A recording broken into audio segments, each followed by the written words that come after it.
Hello everyone, welcome to the weekly bump for Monday, November 14th. As always, we have three piles. Pile 1, we are using an amethyst. Pile 2, we're using a fluorite. And pile 3, we are using a yellow calcite. Now would be a really great time to take a moment and pick your pile. Now, not everyone always feels intuitively drawn or like spiritually connected to a pile, and that's totally fine. You can always just randomly select a pile, and chances are there will be a message in there for you somewhere. Timestamps for everything will be found in the description box and the comment thread down below.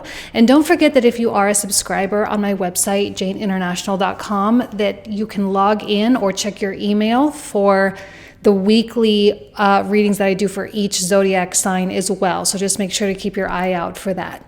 All right, see you in just a second.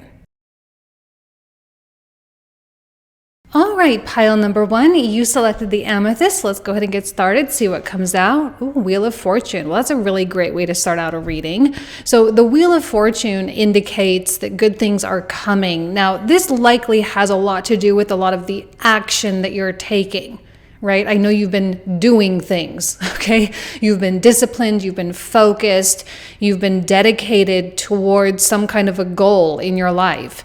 And because of that, your energy field is shifting. And so therefore that which you are attracting is, aligning you.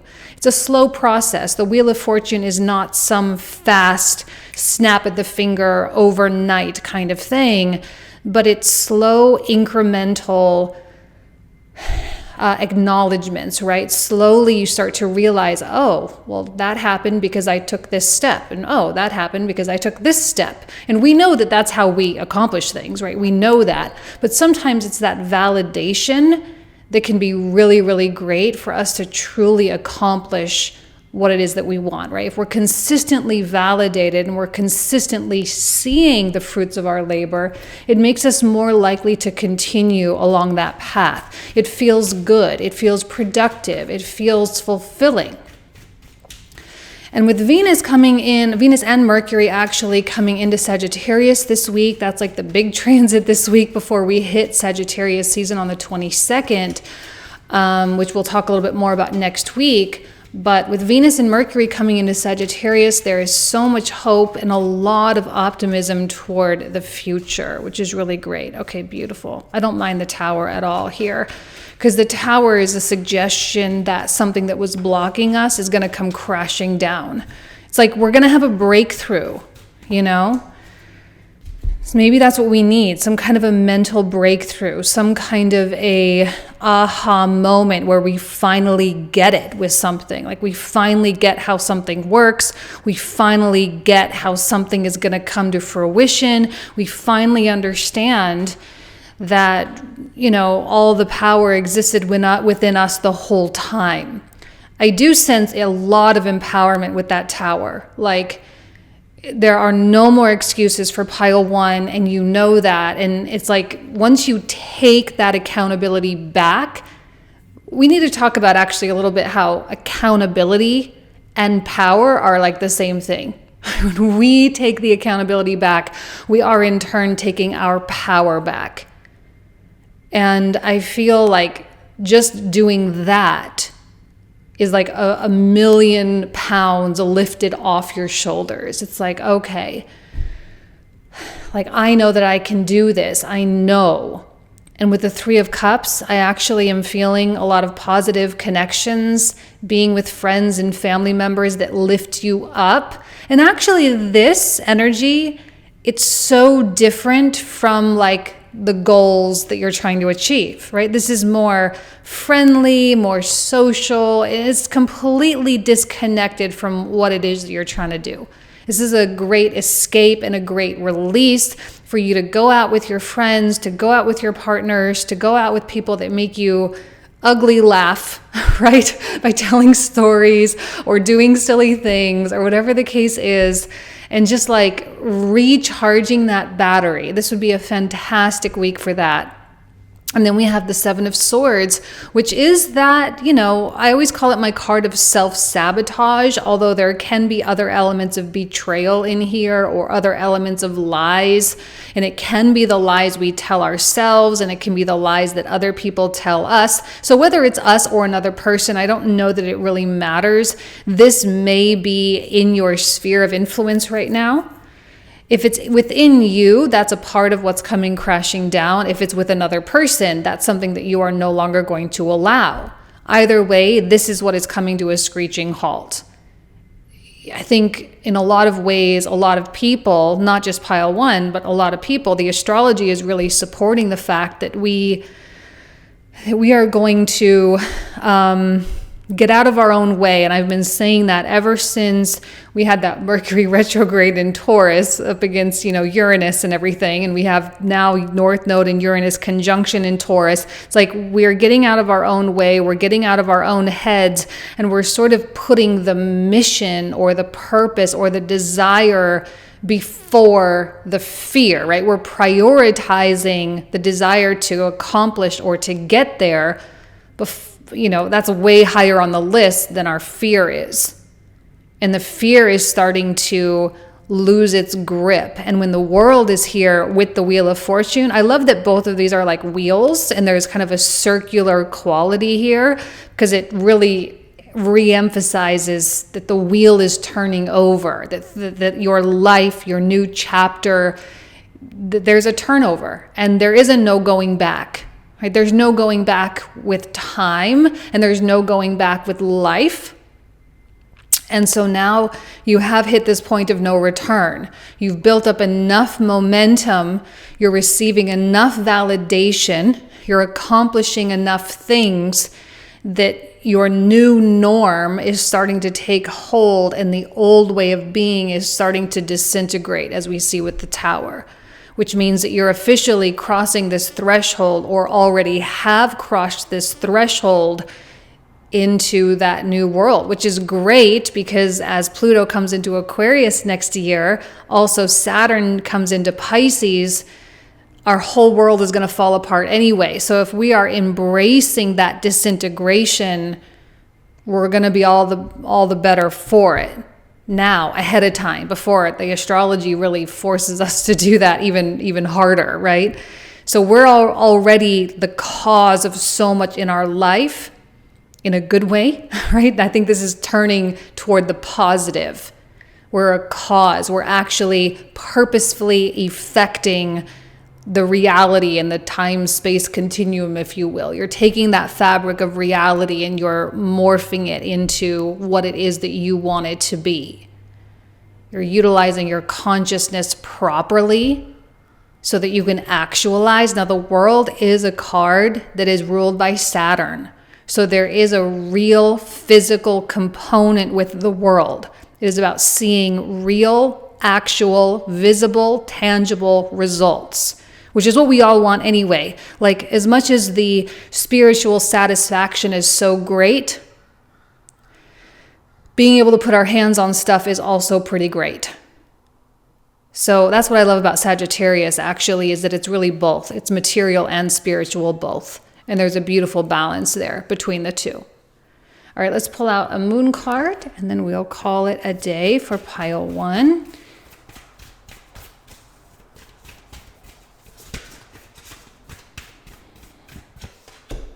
Show the world the real you. And I think you feel ready to do that. You know, you feel ready to put yourself out there.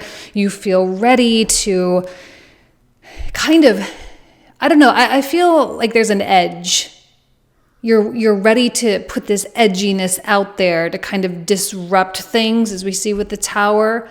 And the more and more you disrupt things, like the more you go against the rules or go against the grain, the more results you get and the more real you become. It's just kind of like this beautiful kind of balancing act between all of these things, getting you to where you want to be. The more real you are, and the more you stop hiding in your fear, i.e., the more fearless you become, rather, the more potent you become, and the more effect you have.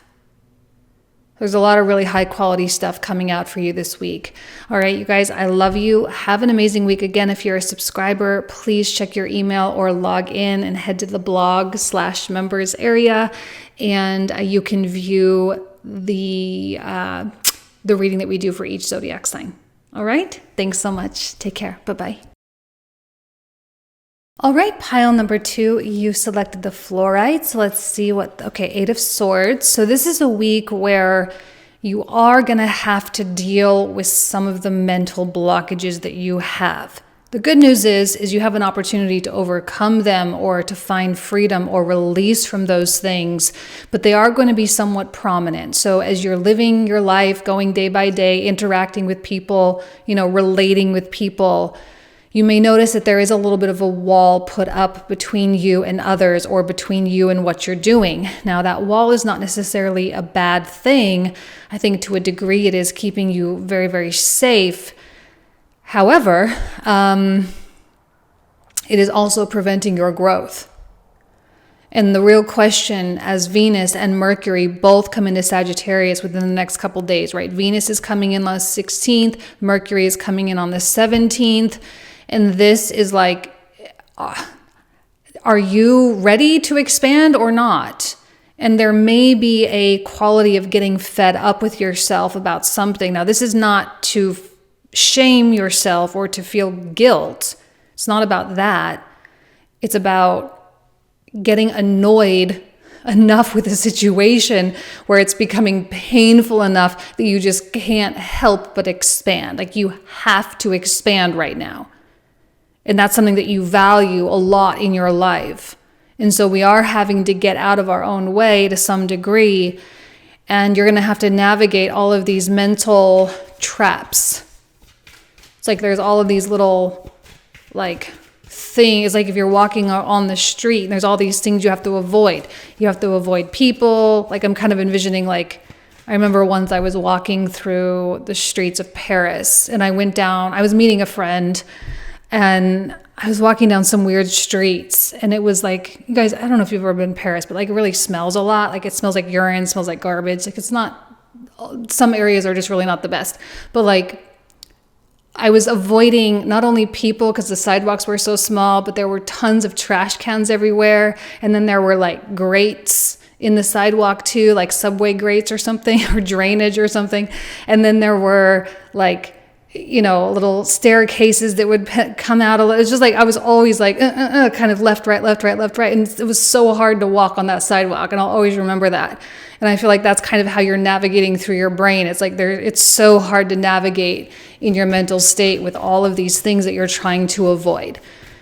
Avoidance is not going to serve you very well. It's going to prolong the time that it's going to take for you to get to your destination. So if there is something within your head that you need to confront, now is the time to do it, because we don't want to waste Sagittarius season at all. All right? Beautiful. The star. Oh my gosh. Even more amazing.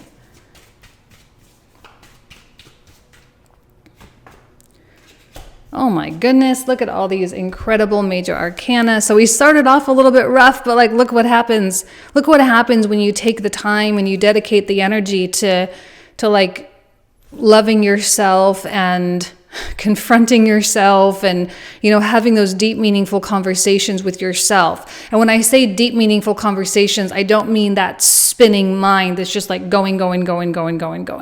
Right? I mean the mind that is really looking at what's going on, the higher mind, looking at the lower mind, and providing a lot of love and comfort and compassion, a lot of peace, because I actually see you coming into some degree of peace this week, feeling good. Now the star, I always kind of feel the energy of a compass when I get the star, because back in the day, Renaissance times, they used the stars to navigate. Or before Renaissance times, before the big science revolution, they use the stars a lot.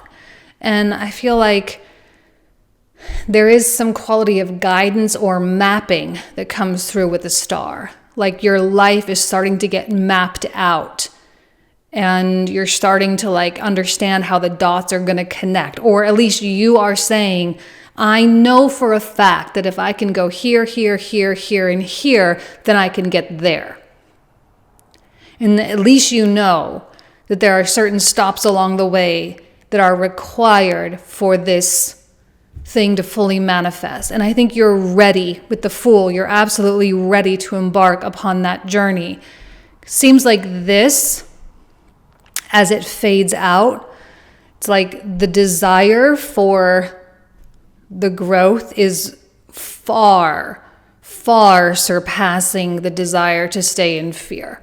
Like, you can't help this. Sun with the Fool, your soul is basically pushing you off the cliff. It's basically saying, person in pile 2, sorry, I don't know your names, but person in pile 2, it's time. And it's not just going to like gently nudge you, like it's going to like really push you. And you are going to, this was what I was feeling for Sagittarius season as we make our way into the upcoming weeks, but especially this week with Venus and Mercury coming in. There's that question of what is the big step that I know I need to take, the big investment, the big choice, the big decision, and what is the action that needs to back that big choice up? Because throughout the whole of 2022, I felt like it was about small incremental changes. But right now, as we are approaching the very last part of the year, it's like we have to start getting bigger with stuff. And the Fool is here to say, if you go big, it will work, and it will actually pull you up out of the darkness with this Judgment card.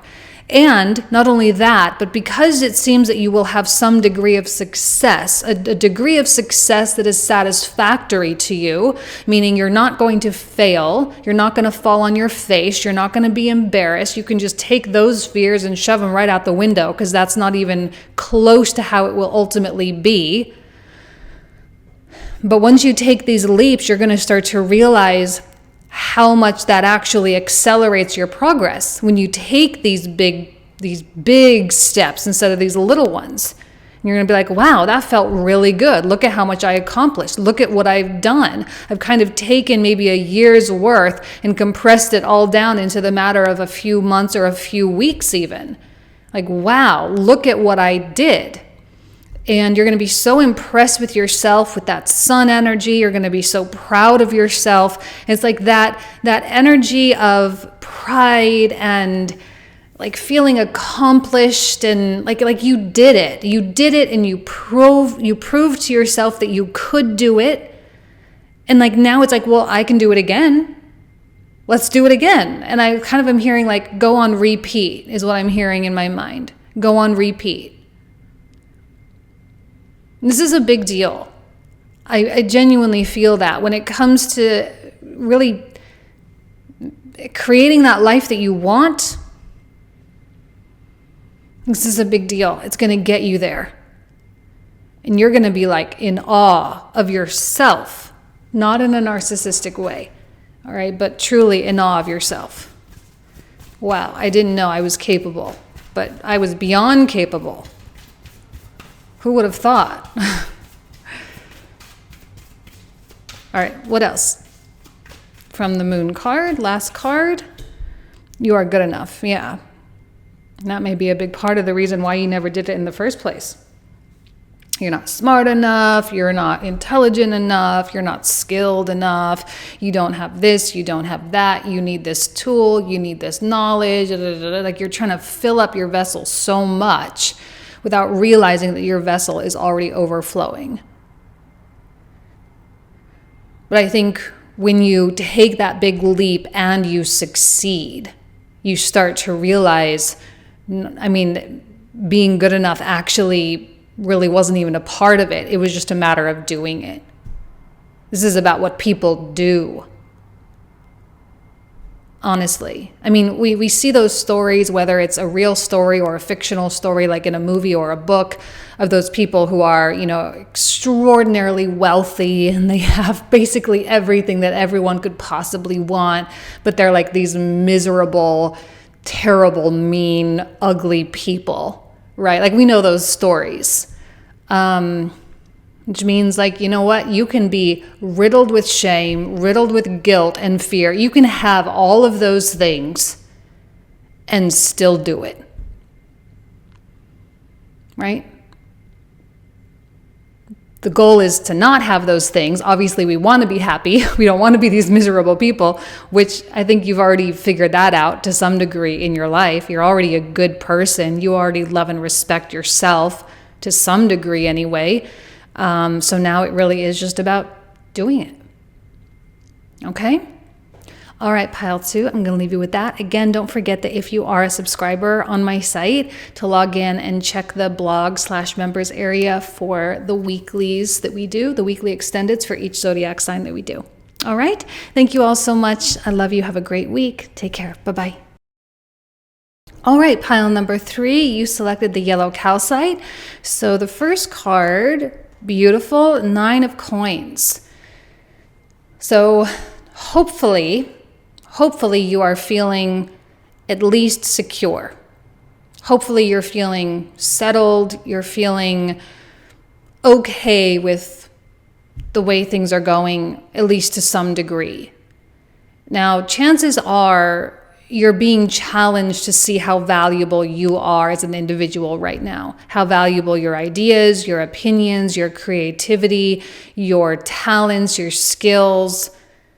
The question is do you see that? Do you see how valuable and useful and beneficial those things are to the world? If you're struggling with that, it might be a good idea to connect with someone who does see that and say, like, you know what, I need a little bit of a cheerleader right now. Can you at least help me reset my mind a little bit? And I actually do think when Mercury comes into Sagittarius, which of course Mercury is in his detriment in Sag,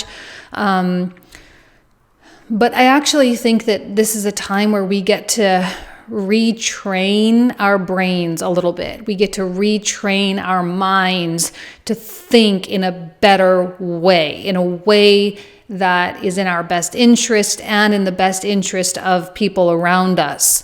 So if there's any struggle with that, this is a great week to really address it. So let's see what else comes out for pile number 3.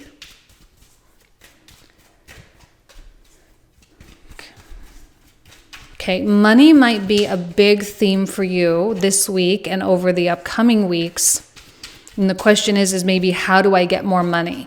How do I get more resources? How can I get more of what I really need in order to solve certain problems? One more card for pile 3. Pile 3. Okay, 5 of coins. Yeah, so there does seem to be some strangeness around resources. And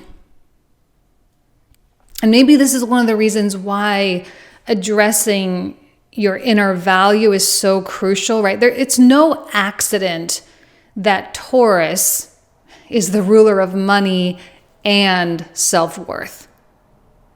Both are essential for our survival.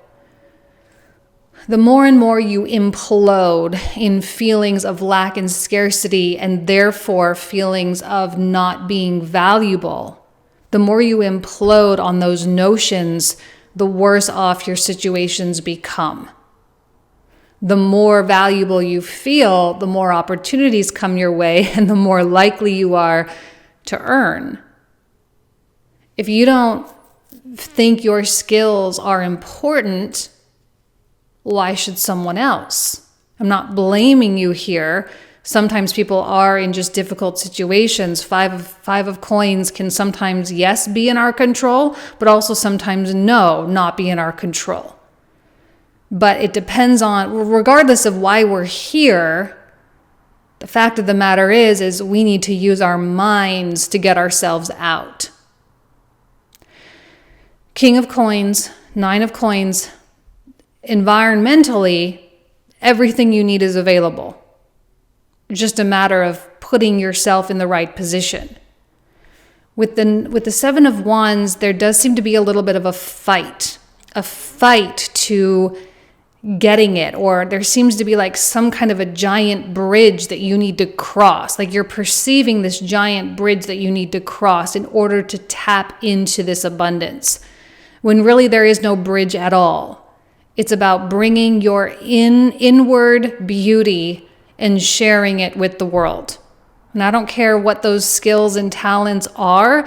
Maybe you are a more creative person, right? Maybe you're really great at painting or dancing or sculpting. I'm thinking like more like artistic things, but maybe you're also really good at numbers and math, or maybe you're really interested in science, or maybe you're really interested in fitness and health or interior design, or you're really interested in advertising and media. Like there are so many things in this world to be interested in. There are literally people that like eat food on YouTube and make millions of dollars, right? That's like all they do. They just eat food, put a little ASMR microphone next to their mouth, and they make millions of dollars because people somehow weirdly want to watch that, you know? And like there really are unlimited options for you now. So we have to tap in more deeply within ourselves and say, why am I putting up such a fight? Why do I feel like it has to be a fight? Because when I look at these two cards with the Lovers, it's like this should be seamless and it should be seemingly effortless as well. Your approach, it may just be very difficult to put yourself out there in some way, right? To put together the resume may feel difficult. It may feel like a challenging first step, or to even sometimes people are even afraid to look at their bank accounts because they're like, I don't want to see. It's like, no, look at your freaking bank account, right? Look at what's going on. I don't want to look, the market crashed. I don't want to look and see how much I lost. Like, no, you need to know. You need to have some kind of an accurate place to start from. It doesn't define you. The external circumstances, the material circumstances does not define you in any way, shape, or form. Like I like to look at movie. I use this movie as an example a lot, even though I've actually never seen it. I don't even know why. It's like movies like Braveheart, like where there's someone who has really no money, but they have all the spirit in the world. And because of them, they're able to fight, and they're able to like lead an army, and they're able to do incredible things just because they have the spirit. And I feel like maybe that's a little bit of what's needed, is more spirit, more passion, and more belief in yourself that something that seems insurmountable can be done by you. Because you see it being done by other people, but the question is can you do it? Of course, the answer is 100,000,000% yes. Yes, you can do it. I always call this the Garden of Eden card. And I always feel like this is like where there was no labor, no sweat and tears to kind of till the soil. You know, they just could walk around and eat fruit off the trees, and they could live and survive, and it was beautiful. They didn't need clothes because it wasn't too cold. Like it was just like the perfect environment. Everything was provided. And there was so much relaxation, and it was easy, and it was so simple. I feel like there's pushback against that simplicity because maybe on some degree you don't believe that you can really have it. But the focus of our minds is going to be big throughout Sagittarius season. Focusing on how we think, focusing on our big picture, focusing on our belief and our faith, focusing on our optimism. And it's not to avoid the reality, right? There's no avoidance here. It's just, are you using your mind properly or not? Are you using it to implode on yourself and create more problems, or you are using it to expand and create more opportunity? Bring love into the situation. I love that. Not only a love of the life experience, but just a love of how great it feels to be in that flow state, to be in your creative essence, to be living in your passions. And love, I feel like this love is very stable. It's not up and down type of passion like when you first meet someone and the chemistry is out of control. It's not that kind of passion. It's passion that is consistent, passion that is unwavering, that every day you wake up and for some reason you just have this natural determination to move in that direction, inexplicably so, right? I just want to do it. Why? I don't know why. I just want to. It's like people who climb Mount Everest. I'll always use this as an example. Like me, I have no desire whatsoever to go climb Mount Everest. But some people wake up and like they feel like this is something that they have to do in their life. Okay, great. There's a Mount Everest for everybody. We all have a Mount Everest where we wake up in the morning and it's just something that we gravitate towards. Like if we're not escaping, right? Some people escape and it kind of takes away from that. But if we're not escaping, love will naturally guide us in that or pull us in that direction. And when we are guided with love and stability and consistent passion, truly anything is possible. All right? All right. Thank you so much, pile number 3. I love you. And again, if you're a subscriber, please log in and go to the blog or members area or to check out the email that I'll be sending out with the links for the weekly extended for each zodiac sign. All right. Thank you all so much. I love and adore you. Have an amazing week and I'll talk to you soon. Take care. Bye-bye.